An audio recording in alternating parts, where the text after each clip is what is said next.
আর মালা তো এই দিক থেকে শুধু রেডি হচ্ছে আর আসছে। আল্লাহ ভালো করুক, সেকেন্দারনগরের ভাইদের অনেকদিন চলবে, কোনো একটা একটা করে বের করে, একটা একটা করে বের করবো। এখন ব্যাপার হলো প্রশ্ন, আমার দিকে দেখো, আমার দিকে দেখো, প্রশ্ন করি তোমাকে, প্রশ্ন করি কচি।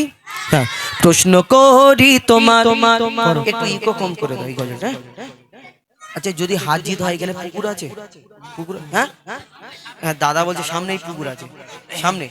যে হারবে, আমি কমিটির ভাইদের বলছি, আমি হুজাইফা, আমি যদি হেরে যাই আমাকে ধরে বেঁধে পুকুরে ফেলে দেবে, আর এ যদি হেরে যায় একে ধরে বেঁধে পুকুরে ফেলে দেবে। হ্যাঁ, ও বাবা ঝর্ণা তো বাবা, না বাবা পুকুরি না। আচ্ছা ফাইন হবে, ফাইন।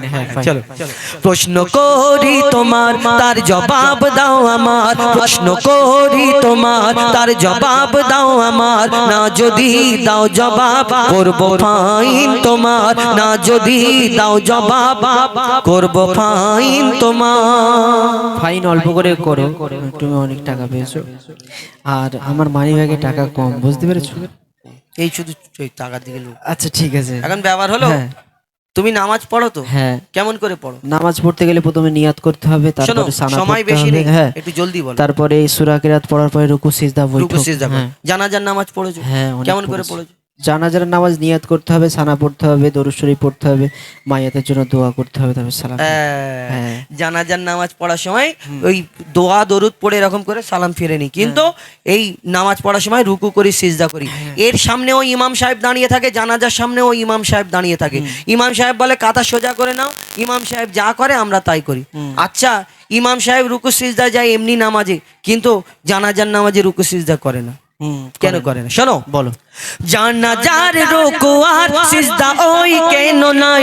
জানাজার রুকু আর সিজদা ওই কেন নাই? উত্তর কেমন দাও তুমি দেখতে আজ আমি চাই। জানাজার রুকু আর সিজদা ওই কেন নাই? উত্তর কেমন দাও তুমি দেখতে আজ আমি চাই। উত্তর যদি না পারো বুঝবো তুমি বেকার। উত্তর যদি না পারো বুঝবো তুমি বেকার। না যদি দাও জবাব কি করবো? করবো ফাইন তোমার। নারী তাকবীর। এত জোরে তাকবীর দিচ্ছ তো আমি জিতে যাবো। দেখো, নারাই তাকবীর। ঠিক আছে, ওই তোরা অন্যদিকে, এরা বুঝতে পেরেছে যে আমি জিতে যাব। আচ্ছা শোন, আমি যদি দুটো, ও যদি প্রশ্নের উত্তর দিয়ে দেয় দুটো, তাহলে আমার উপরে ভরসা থাকবে না, উঠে যাবে? থাকবে তো? কার কার থাকবে হাত তুলে দেখো। নারী তাকবীর।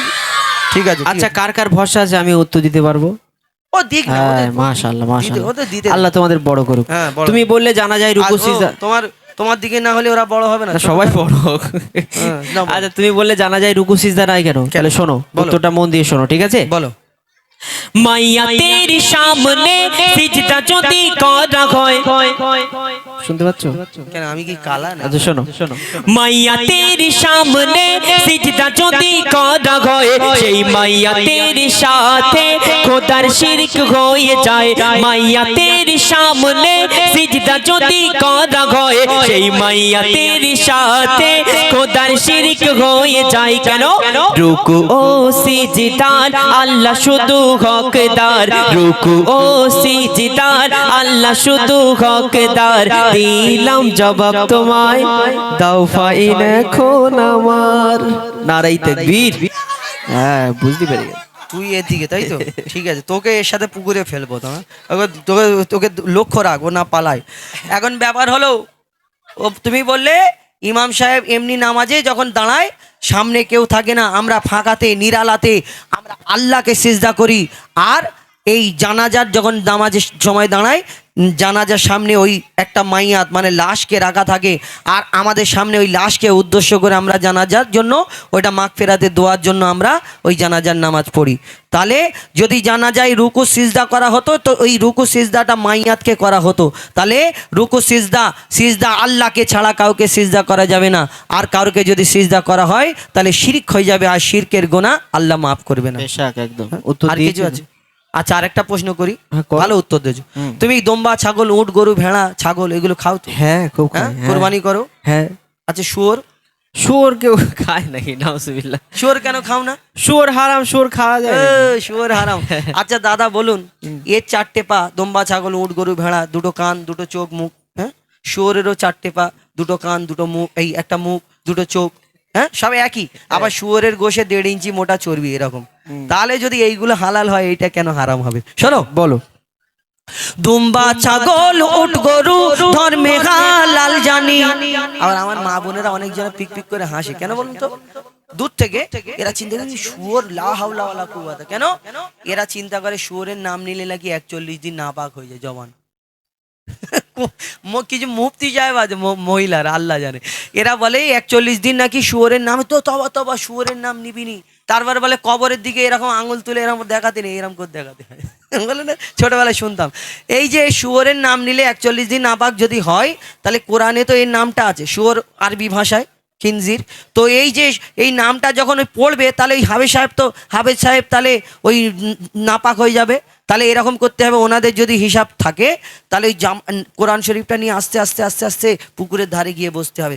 যেই ওই নামটা বলবে, লাভ তাড়াক করে লাভ দিয়ে লা হাওলা ওয়ালা কুওয়াতা বলে অজু করে গোসল পোজল করে আবার বিসমিল্লাহ, হ্যাঁ এরম ভাবলে উল্টো পাল্টা কে আপনাদের কেউ খবর দেয়, আল্লাহ জানে। শোনো, দুম্বা ছাগল উট গরু ধর্মে হালাল জানি, দুম্বা ছাগল উট গরু ধর্মে হালাল জানি, শুকর কেন হয় হারাম তার জবাব দাও তুমি। সময় দিলাম 2 মিনিট, তার বেশি আর তো নয়, সময় দিলাম 2 মিনিট, তার বেশি আর তো নয়, না যদি দাও জবাব করব ডবল ফাইন তোমার। কেন double? তাকবীর। একটা জিতে আছি, ডবল কি করে হয়? উত্তরটা দাও। আচ্ছা শোনো, তুমি বললে দুম্বা ছাগল উট গরু ইসলামে জায়েজ, শুকর হারাম কেন? তাহলে শুনবে? হ্যাঁ শুনবে তো? আচ্ছা শোনো তাহলে। শুকর হলো প্রাণঘাতী সব রোগের ভান্ডার। বুঝতে পারছো? কেন আমাকে কি কি মনে হয়, আমার কালা না আমার কি মাথা খারাপ মনে হয়? আচ্ছা শোনো, খালি এই যে শুনছো আচ্ছা মন দিয়ে না শুনলে আবার পরে বলে উত্তর হয়নি, ওই জন্য করে। শোনো শোনো শোনো, শুকর হলো প্রাণঘাতী সব রোগের ভান্ডার, শুকরের গোশতে তৈরি হয় ক্যান্সার। রাসূল পাক সাল্লাল্লাহু আলাইহি সাল্লাম বললেন, যেটা খেলে উম্মতে মুহাম্মাদির ক্ষতি, সেটা হারাম। শোনো শোনো, শুকর হলো প্রাণঘাতী সব রোগের ভান্ডার, শুকরের গোশতে তৈরি হয় ক্যান্সার। চরিত্রহীন এই পশু এর জোড়া নাই গো আর, চরিত্রহীন এই পশু এর জোড়া নাই গো আর, দিলাম জবাব তোমায় দাও ডবল ফাইন আমার। নারে তাকবীর। হাই, মোটামুটি আমি জিতে যাচ্ছি। ঠিক আছে, তুমি ও প্রশ্ন উত্তর দুটো দিয়েছে, যে শুয়োরের গোশ আমার দয়ার নবী হারাম বলে গেছে, আমরা উম্মতে মোহাম্মদী ওই আমার দয়ার নবী মোহাম্মদ মুস্তাফা সাল্লাল্লাহু আলাইহি ওয়াসাল্লাম তাকে এত ভালোবাসি, তিনি জবান থেকে একবার যেটা হারাম বলে দিয়েছে আমরা হারাম মেনে নিয়েছি। হ্যাঁ, মদ কিন্তু আগে হারাম ছিল না, আমার নবী একবার বলেছে আমরা হারাম, আমরা সেই মদের দিকে তাকিয়েও দেখিনি যারা উম্মতে মোহাম্মদী সত্যিকারের নবীকে ভালোবাসি। তাই শুয়োরের গোশ আমার নবী বলেছে এতে ক্যান্সারের সম্ভাবনা আছে, হারাম করে দিয়েছে, আমরা হারাম করিনি। ভালো উত্তর দিয়েছে। আর কিছু আছে? আর কিছু আছে বলতে আমি তোমাকে এবার দুটো একটা প্রশ্ন করব, তুমি অনেকক্ষণ ধরে আমাকে একটা না কটা করবে? সব দুটো করব। দুটো করবে? হ্যাঁ সময় আর সব। যদি এই দুটোই যদি আমি জিতে যাই? জিতে গেলে তোমাকে জিত ঘোষণা করব। আমার জিত? হ্যাঁ আচ্ছা, ঠিক আছে চলো। শোনো, ভূমিকাতে বলবো না সুরে বলবো? আমি তোমাকে কিসে বলেছি? আচ্ছা ঠিক আছে, মন দিয়ে শুনবে। শোনো, মরা মাছ ইসলামে খাওয়া যে নয় হারাম, মরা মাছ ইসলামে খাওয়া হারাম। ওই জন্য বারবার বললাম শুনছো তো এই জন্য বলি। আমি বললাম মরা মাছ ইসলামে খাওয়া নয় যে হারাম। ও আচ্ছা, নয় হারাম। হ্যাঁ। তাই বলি, ভাবি মাছ মরে পচে শুকিয়ে শুকটি মাছ দিয়ে বেগুন দিয়ে মাছ খেয়ে নিচ্ছে মানুষ। তাহলে এই মরা মাছ কি করে হারাম বলো? শোনো, মরা মাছ ইসলামে খাওয়া যে নয় হারাম, কিন্তু মরা মুরগি ওই খাওয়া কেন হারাম? শুনছো?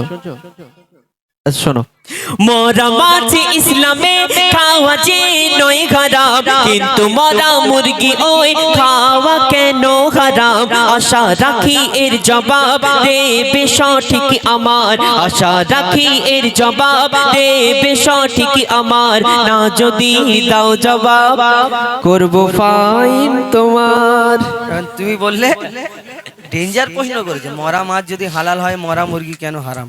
আচ্ছা মুরগি তো জবাই করে দিলে মরে যাও, কি জিন্দা থাকে? জবাই করে দিলে তো হালাল হয়ে গেল, জবাই করার আগে যদি মারা যায়। জবাই করার আগে হ্যাঁ, যদি, হ্যাঁ তাই ভাবি আমরা টুপিওয়ালা দাড়িওয়ালা লোক, মুসলিম লোক যদি হোটেলে যাই, আমাদের প্রথম ওয়েটার যদি চিকেনের আইটেম অর্ডার দিই, আমাদের এসে এরকম করে দেখে হালাল করা, তাই না?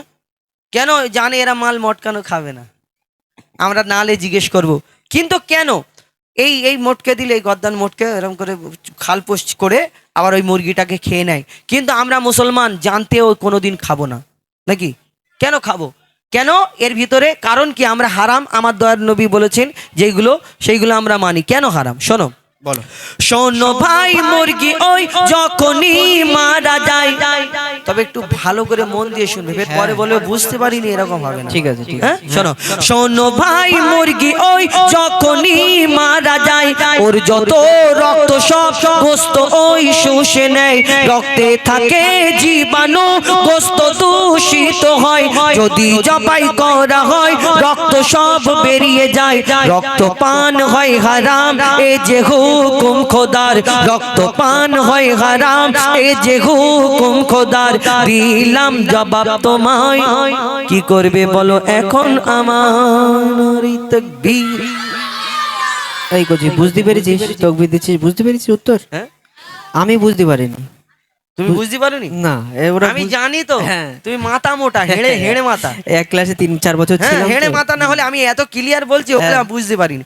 আচ্ছা ঠিক আছে, তোমাকে বলে দিচ্ছি একদম শর্ট টাইমে। হ্যাঁ বলো। মুরগি যে আমরা এই জবাই করার আগে ওই যদি মোটকে দেওয়া হয়, এই যে মুরগি জবাই করা হয় এই কারণ ওর ভিতরে রক্ত চলাচল করে, মুরগিটা মারা গেলে সঙ্গে সঙ্গে ওই মুরগির মাংসটা আস্তে, মানে মুরগির মাংস এত মানে সাদা, দেখবেন ডাক্তারখানায় গেলে বলবে রেড মিট খাবে না, মানে মুরগির মাংসটা মাঝে মধ্যে খাবে, কেন এটা শুকনো জাত। এত মুরগিটা মারা গেলে সঙ্গে সঙ্গে রক্তটা, ওই মাংসটা যে সাদা মাংসটা, ওই রক্ত শুষে নেয়, রক্তগুলো ওর ভিতরে ঢুকে যায়, আর ওই খাল ছাড়াতে ছাড়াতে ছাড়াতে ওই রক্তটা ওর ভিতরে ঢুকে গেল।